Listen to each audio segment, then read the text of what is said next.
ലോക്സഭാ തെരഞ്ഞെടുപ്പിന് പിന്നാലെ നിയമസഭാ തെരഞ്ഞെടുപ്പിലും തൃശൂർ ജില്ലയിൽ മത്സരിക്കാനൊരുങ്ങി കെ മുരളീധരൻ.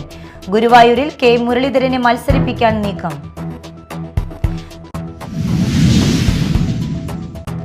തദ്ദേശ തെരഞ്ഞെടുപ്പിൽ കൊടുങ്ങല്ലൂരിലെ മിക്ക പഞ്ചായത്തുകളിലും മികച്ച വോട്ടുകൾ സമാഹരിച്ച് 2020.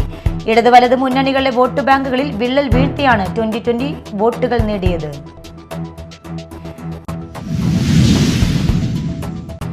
ഗവർണറുമായുള്ള ഒത്തുതീർപ്പ് വിഷയാധിഷ്ഠിതമല്ലെന്ന് ഉന്നത വിദ്യാഭ്യാസ വകുപ്പ് മന്ത്രി ആർ ബിന്ദു. സുപ്രീം കോടതിയുടെ നിർദ്ദേശം മാനിച്ചാണ് സമവായത്തിന് തയ്യാറായതെന്നും മന്ത്രി.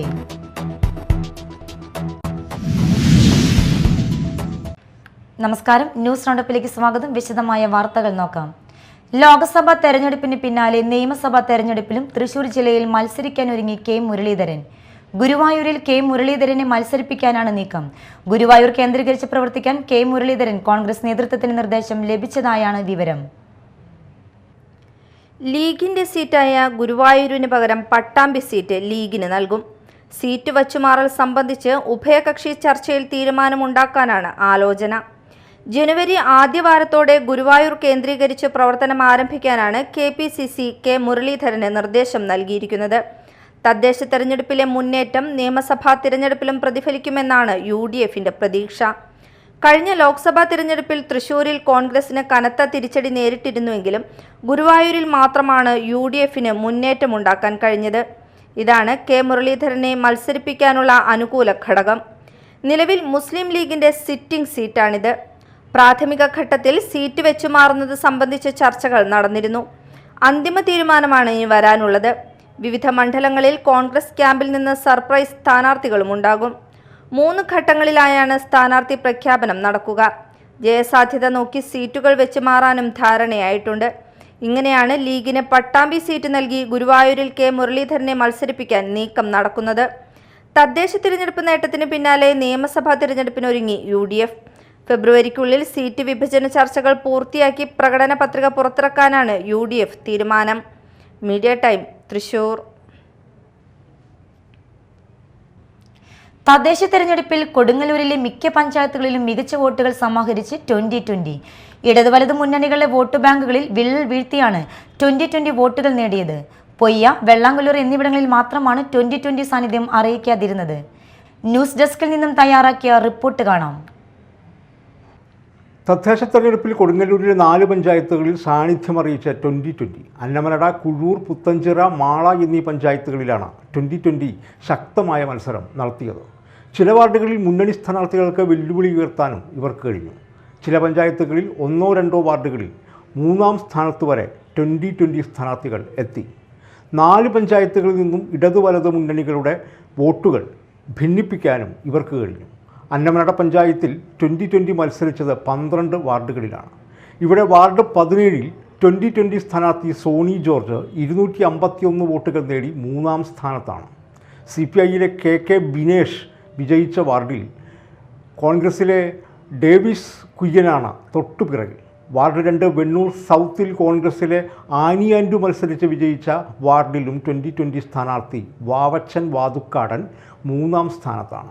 108 വോട്ടുകളാണ് 2020 ഇവിടെ നേടാനായത്. ഇതുപോലെ വിവിധ വാർഡുകളിൽ നിന്നായി പഞ്ചായത്തിലാകെ 746 വോട്ടുകൾ 2020 സ്ഥാനാർത്ഥികൾ നേടി. കുഴൂരിൽ ആകെയുള്ള 15-ൽ 14-ഉം 2020 മത്സരരംഗത്തുണ്ടായിരുന്നു. പല മുന്നണി സ്ഥാനാർത്ഥികളുടെയും വോട്ട് ബാങ്ക് ചൂഴ്ന്നെടുക്കാൻ ഈ മത്സരം നിമിത്തമായി. 100-ൽ താഴെ വോട്ടുകൾ വിവിധ വാർഡുകളിൽ നിന്ന് 2020 സമാഹരിച്ചു. ആകെ 636 വോട്ടുകൾ 14 വാർഡുകളിൽ നിന്നായി കുഴൂരിൽ 2020 നേടി. 2020 മത്സരത്തിനുണ്ടായ മറ്റൊരു പഞ്ചായത്താണ് പുത്തഞ്ചിറ. ഇവിടെ 13 വാർഡുകളിൽ മത്സരിച്ച പാർട്ടി 572 വോട്ടുകൾ ആകെ സമാഹരിച്ചു. 100-ൽ താഴെ വോട്ടുകളാണ് ഇവിടെയും 2020 സ്ഥാനാർത്ഥികൾ നേടിയത്. ഇവിടെ വാർഡ് 6-ൽ 3-ാം സ്ഥാനത്ത് വരെ ഈ പാർട്ടി എത്തി. മാള പഞ്ചായത്തിലെ എല്ലാ വാർഡുകളിലും മത്സരിച്ച 2020 1098 വോട്ടുകൾ ആകെ നേടി. വാർഡ് 5, 8, 10, 12, 16, 17, 18 എന്നിവിടങ്ങളിൽ ശക്തമായ മത്സരം ഇവർ കാഴ്ചവെച്ചു. വാർഡ് 10-ൽ നേടിയത് 211 വോട്ടാണ്. കോൺഗ്രസിലെ ജിഷ ജോഫി വിജയിച്ച വാർഡിൽ കേരള കോൺഗ്രസ് സ്ഥാനാർത്ഥി ഷീല സദൻ 2-ാം സ്ഥാനത്തും 2020 സ്ഥാനാർത്ഥി മേരി ടീച്ചർ 3-ാം സ്ഥാനത്തുമാണ്. വാർഡ് 18-ലും 2020 സ്ഥാനാർത്ഥിയായിരുന്ന സൗജത്ത് 3-ാം സ്ഥാനത്ത് എത്തിയിരുന്നു. ഇവിടെ 133 വോട്ടാണ് പാർട്ടി നേടിയത്. UDF, LDF, NDA മുന്നണികൾക്ക് വെല്ലുവിളി ഉയർത്തി കൊടുങ്ങല്ലൂരിൽ 2020 കുതിക്കാൻ വെമ്പുമ്പോൾ വല്ലാതങ്ങ് അവഗണിക്കാൻ കഴിയില്ല ഈ പാർട്ടിയെ ആർക്കും. ഇടതിനെയും വലതിനെയും BJPയെയും പഞ്ചായത്ത് തെരഞ്ഞെടുപ്പിൽ ഈ ചെറിയ പാർട്ടി വെള്ളം കുടിപ്പിച്ചു എന്നാണ് കണക്കുകൾ പറയുന്നത്. എന്നാൽ അടുത്ത നിയമസഭാ തെരഞ്ഞെടുപ്പിൽ ഈ പാർട്ടി എടുക്കുന്ന നിലപാട് എന്താകുമെന്നും അന്നത്തെ സാഹചര്യത്തിൽ വോട്ടുകൾ എത്രത്തോളം നേടാൻ ഇവർക്കാകുമെന്നതും അറിയാൻ ഇനിയും കാത്തിരിക്കണം. News desk media time. ചാമക്കാലയിൽ ജിപ്സി ഡ്രിഫ്റ്റ് ചെയ്യുന്നതിനിടയിലുണ്ടായ അപകടത്തിൽ 14കാരൻ മരിച്ച സംഭവത്തിൽ വാഹനം ഓടിച്ചയാൾ അറസ്റ്റിൽ. കയ്പമംഗലം കൂരിക്കുഴി സ്വദേശി പഴുമ്പറമ്പിൽ വീട്ടിൽ ഷജീറിനെയാണ് അന്വേഷണ സംഘം അറസ്റ്റ് ചെയ്തത്. ഇയാൾക്കെതിരെ കുറ്റകരമായ നരഹത്യ വകുപ്പ് ചേർത്താണ് കേസെടുത്തിട്ടുള്ളത്. ഞായറാഴ്ച വൈകിട്ട് 6 മണിയോടെയാണ് ചാമക്കാല രാജീവ് റോഡ് ബീച്ചിൽ വെച്ച് ജിപ്സി വാഹനം മറിഞ്ഞ് ചാമക്കാല സ്വദേശി പള്ളിത്തറ വീട്ടിൽ ഫൈസലിന്റെ മകൻ 14 വയസ്സുള്ള സിനാൻ മരിച്ചത്. കൂട്ടുകാരനുമൊത്ത് കടപ്പുറത്ത് എത്തിയതായിരുന്നു സിനാൻ. ഈ സമയത്ത് ഷജീർ കടപ്പുറത്ത് ജിപ്സി ഓടിക്കുന്നത് കണ്ട് ഇതിൽ കയറിയിരുന്നു. ജിപ്സി ഓട്ടത്തിനിടെ പെട്ടെന്ന് നിയന്ത്രണം തെറ്റി മറിഞ്ഞാണ് അപകടമുണ്ടായത്. തെറിച്ചു വീണ സിനാൻ വാഹനത്തിനടിയിൽ കുടുങ്ങുകയായിരുന്നു. ഉടൻ തന്നെ പുറത്തെടുത്ത് ഇതേ വാഹനത്തിൽ ആശുപത്രിയിൽ എത്തിച്ചെങ്കിലും മരണപ്പെടുകയായിരുന്നു. സിനാന് തലയ്ക്ക് ഗുരുതര പരിക്കേറ്റിരുന്നു. തുടർന്ന് കയ്പമംഗലം പോലീസ് പ്രതിയെയും വാഹനവും കസ്റ്റഡിയിലെടുത്തു. പ്രതിയെ സംഭവസ്ഥലത്ത് കൊണ്ടുവന്ന് തെളിവെടുപ്പ് നടത്തി. പ്രതിയെ നടപടികൾക്ക് ശേഷം കോടതിയിൽ ഹാജരാക്കും. വിവിധ പോലീസ് സ്റ്റേഷൻ പരിധികളിലായി ഷജീർ 10ഓളം കേസുകളിൽ പ്രതിയാണ്. കയ്പമംഗലം പോലീസ് സ്റ്റേഷൻ SI-മാരായ TV ഋഷിപ്രസാദ്, ജയകുമാർ, GSI ജെയ്സൺ, CPOമാരായ ആന്റണി, ജോസഫ് എന്നിവരാണ് അന്വേഷണ സംഘത്തിലുണ്ടായിരുന്നത്. Media time, Kaipamangalam. ഗവർണറുമായുള്ള ഒത്തുതീർപ്പ് വിഷയാധിഷ്ഠിതമല്ലെന്ന് ഉന്നത വിദ്യാഭ്യാസ വകുപ്പ് മന്ത്രി R. ബിന്ദു. സബ്ജക്റ്റീവായല്ല വിഷയത്തെ കാണേണ്ടത്, ഒബ്ജക്റ്റീവായാണ്. സിസ തോമസ് എന്നെ കാണാൻ വന്നിരുന്നു, സഹകരിക്കുമെന്ന് ഉറപ്പ് നൽകിയിരുന്നതായും മന്ത്രി R. ബിന്ദു പറഞ്ഞു. സുപ്രീം കോടതിയുടെ നിർദ്ദേശം മാനിച്ചാണ് സമവായത്തിന് തയ്യാറായതെന്നും മന്ത്രി പറഞ്ഞു. യഥാർത്ഥത്തിൽ മാറിയ കാലത്തിനനുസൃതമായ ഒട്ടേറെ പുരോഗമനാത്മകമായ നടപടികൾ ഉൾച്ചേരുന്ന ബില്ലുകളായിരുന്നു അവയൊക്കെ തന്നെ. ആ സാഹചര്യത്തിലൊക്കെ, ആ സന്ദർഭങ്ങളിലൊക്കെ ഇത്തരത്തിലുള്ള ചർച്ചകൾക്ക് ഞങ്ങൾ മുൻകൈ എടുത്തിട്ടുണ്ട്. സംവാദാത്മകമാകാം, പക്ഷെ വിവാദങ്ങൾ ഒഴിവാക്കണം എന്ന് തന്നെയാണ് ഞാൻ ഇക്കാലത്ത് നിങ്ങളോടൊക്കെ പറഞ്ഞിട്ടുള്ളത്. കാരണം സിസ തോമസ് എന്നെ കാണാൻ വന്നിരുന്നു, അവര് സഹകരിക്കുമെന്നാണ് അവർ അറിയിച്ചിട്ടുള്ളത്. ഉന്നത വിദ്യാഭ്യാസ മേഖലയിൽ സർക്കാർ നടപ്പാക്കുന്ന പരിഷ്കാരങ്ങളോട് നീതി പുലർത്തുന്ന രീതിയിൽ തന്നെ അവര് ഒപ്പം ഉണ്ടാകാൻ സാധ്യതയുണ്ട് എന്നാണ് ഞാൻ മനസ്സിലാക്കുന്നത്. അല്ല, ഇതൊന്നും സബ്ജക്റ്റീവായ കാര്യങ്ങളല്ലല്ലോ, ഇതൊക്കെ ഒബ്ജക്റ്റീവായിട്ടുള്ള കാര്യങ്ങളാണ്. നമ്മളെക്കാളും അനുഭവ സമ്പത്തുള്ളവരും ഓരോ തീരുമാനത്തിൻ്റെയും ദൂരവ്യാപകമായ പ്രത്യാഘാതങ്ങൾ മനസ്സിലാക്കാനുള്ള പക്വതയും ജീവിതാനുഭവങ്ങളുള്ളവരുമൊക്കെ ആയ രണ്ടുപേർ തമ്മിലാണ് സംസാരങ്ങൾ നടന്നിട്ടുള്ളത്. എൻ്റെ അഭിപ്രായം, സംസ്ഥാനത്തിൻ്റെ നാളത്തെ തലമുറയെയാണ് നമ്മൾ ഉന്നത വിദ്യാഭ്യാസ സ്ഥാപനങ്ങളിൽ പ്രിപ്പയർ ചെയ്യുന്നത്. അവർക്ക് ഗുണകരമായിട്ടുള്ള നിലയിലുള്ള തീരുമാനങ്ങൾ ഉണ്ടാകാനാണ് നാം ശ്രമിക്കേണ്ടത്. സ്വർണ്ണവില സർവകാല റെക്കോർഡിൽ. ഒരു പവന് 1 ലക്ഷം കടന്നു. 1,01,600 രൂപയായി. പവന് ഇന്ന് കൂടിയത് 1,760 രൂപ. ഗ്രാമിന് 220 രൂപ കൂടി 12,700 രൂപയായി. സ്വർണത്തിന്റെ ചരിത്രത്തിൽ തന്നെ ഏറ്റവും ഉയർന്ന നിരക്കാണിത്. ഡോളറിനെതിരെ രൂപയുടെ മൂല്യം വലിയ തോതിൽ ഇടിഞ്ഞതാണ് സ്വർണ്ണവില കുതിച്ചുയരാൻ പ്രധാന കാരണമായത്. പണിക്കൂലിയും GSTയും കൂടി കണക്കിലെടുക്കുമ്പോൾ ഒരു പവൻ ആഭരണം വാങ്ങാൻ ഉപഭോക്താക്കൾ ചുരുങ്ങിയത് 1,15,000 രൂപയെങ്കിലും നൽകേണ്ടി വരും. ഡോളറിനെതിരെ രൂപയുടെ മൂല്യം വലിയ തോതിൽ ഇടിഞ്ഞതാണ് സ്വർണ്ണവില കുതിച്ചുയരാൻ പ്രധാന കാരണമായത്. കൂടാതെ അമേരിക്കൻ കേന്ദ്ര ബാങ്കായ ഫെഡറൽ റിസർവ് പലിശ നിരക്കുകളിൽ വരുത്തിയ മാറ്റങ്ങളും അന്താരാഷ്ട്ര വിപണിയിലെ ചാഞ്ചാട്ടങ്ങളും വില വർധനവിന് ആക്കം കൂട്ടി. ആഗോളതലത്തിലെ യുദ്ധ സാഹചര്യങ്ങളും സാമ്പത്തിക അസ്ഥിരതയും നിക്ഷേപകർ സുരക്ഷിത നിക്ഷേപം എന്ന നിലയിൽ സ്വർണത്തിലേക്ക് തിരിയുന്നതിനും കാരണമായി. സ്വർണ്ണവില വർദ്ധിക്കുന്നത് ആഭരണ വിപണിയെ ബാധിക്കുമെന്ന ആശങ്ക വ്യാപാരികൾക്കുണ്ട്. വില വർദ്ധിക്കുമ്പോൾ വാങ്ങുന്ന അളവിൽ കുറവുണ്ടാകാൻ സാധ്യതയുണ്ടെങ്കിലും സ്വർണത്തിന്റെ നിക്ഷേപ മൂല്യം കണക്കിലെടുത്ത് വാങ്ങൽ തുടരുമെന്നാണ് സാമ്പത്തിക വിദഗ്ധർ വിലയിരുത്തുന്നത്. വരും ദിവസങ്ങളിലും സ്വർണ്ണവിലയിൽ നേരിയ വർധനവിന് സാധ്യതയുണ്ടെന്നും റിപ്പോർട്ടുകളുണ്ട്. Business desk, media time. ഇനി മറ്റു വാർത്തകൾ ഒറ്റനോട്ടത്തിൽ.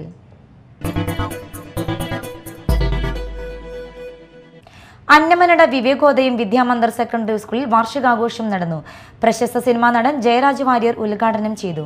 അന്നമനട ബാബുരാജ് അധ്യക്ഷത വഹിച്ചു. Ward member K Velayudhan, principal PR Sunitha, TS Dileepan, MK Ramakrishnan, AC Sreedharan, VB Shibu, Reshma Prabhakaran, Dhanya Devadas, VC Sreekanth, Shyamkumar തുടങ്ങിയവർ സംസാരിച്ചു. അഷ്ടമിച്ചിറ ഗാന്ധി സ്മാരക LP സ്കൂളിലെ ക്രിസ്തുമസ് ആഘോഷം വ്യത്യസ്തമായി. നന്മ നിറഞ്ഞ സന്ദേശങ്ങൾ എഴുതിയ ക്രിസ്മസ് ട്രീ നിർമ്മിച്ചാണ് വിദ്യാർത്ഥികൾ ആഘോഷങ്ങൾ വ്യത്യസ്തമാക്കിയത്. 7 അടി ഉയരത്തിലാണ് ക്രിസ്മസ് ട്രീ തയ്യാറാക്കിയത്. സ്കൂൾ പ്രധാന അധ്യാപകൻ TS Suresh Kumar, school leader KM Sreenanda, PTA president Surumi Nisar, അധ്യാപകർ എന്നിവരുടെ നേതൃത്വത്തിലാണ് വിദ്യാർത്ഥികൾ പ്രവർത്തനങ്ങൾ ചെയ്തത്. ദേശീയ ഗ്രാമീണ തൊഴിലുറപ്പ് പദ്ധതി അട്ടിമറിച്ച കേന്ദ്ര സർക്കാർ നടപടിക്കെതിരെ NREG workers union Annamanada panchayat കമ്മിറ്റിയുടെ നേതൃത്വത്തിൽ അന്നമനട പോസ്റ്റ് ഓഫീസ് മാർച്ചും ധർണയും നടത്തി. മാർച്ച് CPM തൃശൂർ ജില്ലാ കമ്മിറ്റി അംഗം T ശശിധരൻ ഉദ്ഘാടനം ചെയ്തു.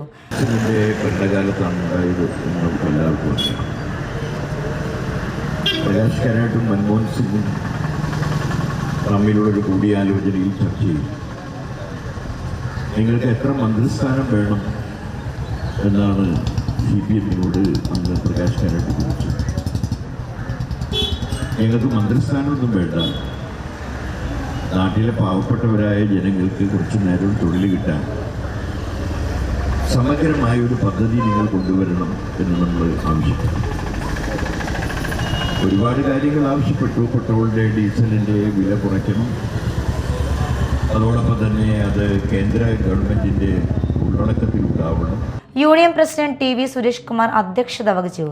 Union area secretary TK Satheesan, union panchayat secretary TV Bhaskaran, CK Sathyan, TC Subran, ജനപ്രതിനിധികളായ KA ബൈജു, MU കൃഷ്ണകുമാർ, പ്രസീത മുരളി തുടങ്ങിയവർ സംസാരിച്ചു. ചാലക്കുടി വെള്ളാഞ്ചിറ ഫാത്തിമ മാതാ പള്ളിയിൽ കന്യകാമറിയത്തിന്റെയും സെബസ്റ്റ്യാനൂസിന്റെയും സംയുക്ത തിരുനാൾ വെള്ളി, ശനി, ഞായർ ദിവസങ്ങളിലായി ആഘോഷിക്കുമെന്ന് വികാരി ഫാദർ ആന്റോ പാണാടൻ വാർത്താസമ്മേളനത്തിൽ അറിയിച്ചു. വെള്ളിയാഴ്ച വൈകിട്ട് തിരുനാളിന് കൊടിയേറും. തുടർന്ന് പ്രസിദ്ധന്തി വാഴ്ച, ദിവ്യബലി എന്നിവ നടക്കും. ലൈറ്റ് സ്വിച്ച് ഓൺ കർമ്മം വികാരി ജനറൽ ജോസ് മാളിയേക്കൽ നിർവഹിക്കും. തിരുനാൾ ദിനമായ ഞായറാഴ്ച രാവിലെ 10-നുള്ള തിരുനാൾ ദിവ്യബലിക്ക് ഫാദർ മെൽവിൻ പെരേപ്പാടൻ മുഖ്യ കാർമ്മികനാകും. യോഗക്ഷേമ സഭ തൃശൂർ ജില്ലാ കമ്മിറ്റിയുടെ നേതൃത്വത്തിൽ നടത്തുന്ന കലാ സാംസ്കാരിക സംഗമം 27-28 തീയതികളിൽ ചാലക്കുടി CKM NSS സ്കൂളിൽ വെച്ച് നടത്തുമെന്ന് ജില്ലാ പ്രസിഡന്റ് MK ശ്രീകുമാർ വാർത്താസമ്മേളനത്തിൽ അറിയിച്ചു. 33 യൂണിറ്റുകളിൽ നിന്നുള്ള കലാകാരന്മാർ പങ്കെടുക്കും. 10 വേദികളിലായാണ് മത്സരങ്ങൾ നടത്തുന്നത്. 3 വയസ്സ് മുതൽ 80 വയസ്സ് വരെയുള്ളവർ വിവിധ വിഭാഗങ്ങളിലായി മത്സരിക്കും. വേദപാരായണം, നാടകം, ഭരതനാട്യം, മോഹിനിയാട്ടം, കൈക്കൊട്ടിക്കളി, തിരുവാതിര തുടങ്ങിയ മത്സരങ്ങളാണ് നടക്കുന്നത്. KJ വിഷ്ണു, ദേവൻ കുറേക്കാട്ട്, ദീപു M മംഗലം, NK ശങ്കരൻ തുടങ്ങിയവർ വാർത്താസമ്മേളനത്തിൽ സംബന്ധിച്ചു. ചാലക്കുടി മോതിരക്കണ്ണി മണ്ണുംപുറം മഹാദേവ ക്ഷേത്രത്തിലെ തിരുവാതിര മഹോത്സവം 28-ന് ആരംഭിച്ച് ജനുവരി 3-ന് സമാപിക്കുമെന്ന് ക്ഷേത്രം president KV Balakrishnan, secretary MK Muraleedharan എന്നിവർ വാർത്താസമ്മേളനത്തിൽ അറിയിച്ചു. നിത്യേനെ പുലർച്ചെ 5-ന് ക്ഷേത്ര ചടങ്ങുകൾ ആരംഭിക്കും. ക്ഷേത്രാചാരങ്ങൾക്ക് പുറമെ ഭജന സത്സംഗം, നാടൻ പാട്ടുകൾ, നൃത്തം തുടങ്ങിയ കലാപരിപാടികൾ ഉണ്ടാകും. Devaswom secretary TS Sivadasan, Seena Devadas, PN Beena, PP Sadanandan എന്നിവരും വാർത്താസമ്മേളനത്തിൽ സംബന്ധിച്ചു. മറ്റത്തൂർ മണ്ഡലം കോൺഗ്രസ് കമ്മിറ്റിയുടെ നേതൃത്വത്തിൽ ലീഡർ അനുസ്മരണവും പുഷ്പാർച്ചനയും നടത്തി. DCC ജനറൽ സെക്രട്ടറി TM ചന്ദ്രൻ ഉദ്ഘാടനം ചെയ്തു. മണ്ഡലം പ്രസിഡന്റ് ഷാഫി കല്ലുംപറമ്പിൽ അധ്യക്ഷത വഹിച്ചു.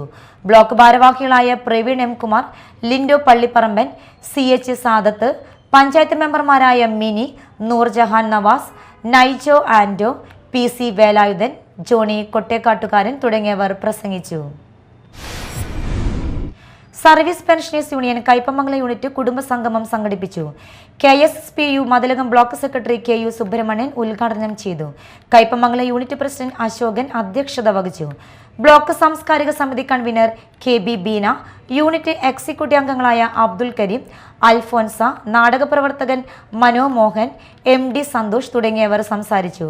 തുടർന്ന് വിവിധ കലാപരിപാടികൾ അരങ്ങേറി. പ്രധാന വാർത്തകൾ ഒരിക്കൽ കൂടി. ലോക്സഭാ തെരഞ്ഞെടുപ്പിന് പിന്നാലെ നിയമസഭാ തെരഞ്ഞെടുപ്പിലും തൃശൂർ ജില്ലയിൽ മത്സരിക്കാനൊരുങ്ങി K മുരളീധരൻ. ഗുരുവായൂരിൽ K മുരളീധരനെ മത്സരിപ്പിക്കാൻ നീക്കം.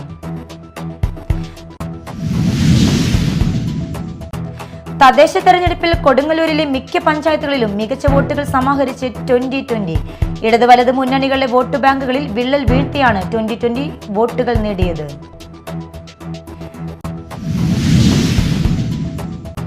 ഗവർണറുമായുള്ള ഒത്തുതീർപ്പ് വിഷയാധിഷ്ഠിതമല്ലെന്ന് ഉന്നത വിദ്യാഭ്യാസ വകുപ്പ് മന്ത്രി R. ബിന്ദു. സുപ്രീം കോടതിയുടെ നിർദ്ദേശം മാനിച്ചാണ് സമവായത്തിന് തയ്യാറായതെന്നും മന്ത്രി.